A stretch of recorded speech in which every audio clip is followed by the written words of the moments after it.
Ричи Торрес, член Палаты представителей США и член специального комитета Палаты представителей по стратегической конкуренции с Китаем, 25 мая представил в Палату законопроект под названием «Закон о расследовании разведданными о геноциде уйгуров».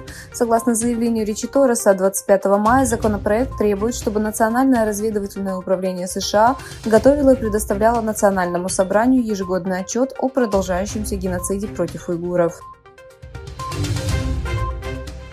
Китайская администрация Гонконга опровергла факт въезда в страну уйгурского турецкого студента Абдувели Абдурахмана, который был задержан китайской полицией в Гонконге и о судьбе которого уже 2 недели ничего не известно. Уйгурский турок Абдувели Абдурахман из Восточного Туркестана отправился в Гонконг из Южной Кореи, чтобы навестить друга 10 мая, но исчез после того, как прибыл и написал другу сообщение о допросе в аэропорту, сообщила Amnesty International в пятницу.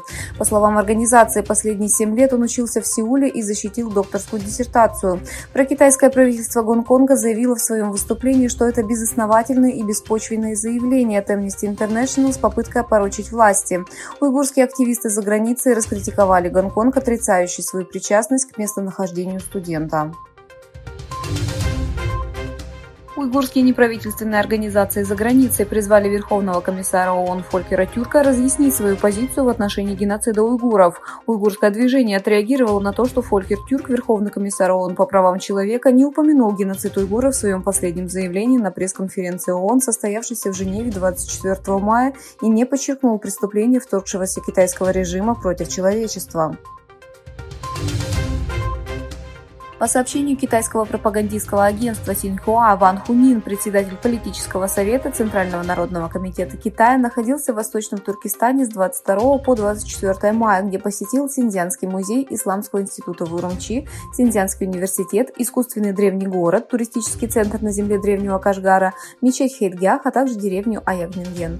Во время поездки китайский чиновник подчеркивал необходимость большей ассимиляции в отношении Восточного Туркестана, как бы призывая к китаизации Восточного Туркестана, продолжая политику насилия и террора против ислама и мусульман, подчеркнув: «Наша сила в новую эпоху под эгидой нашего лидера Си Цзиньпина. Мы будем бороться с терроризмом. Мы должны консолидировать китайскую нацию, китайскую культуру, коммунистическую партию Китая и социализм в китайском стиле».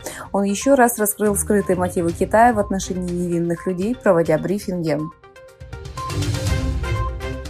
Сообщается, что Китай готовится к новой волне COVID-19, которая может заразить около 65 миллионов человек в неделю по состоянию на конец июня. Как сообщает Independent на турецком языке, эта новая волна, вызванная вариантом XBB, наступает по крайней мере через 6 месяцев после того, как китайские власти отменили политику нулевого COVID, которая налагает ограничения на граждан, включая меры изоляции.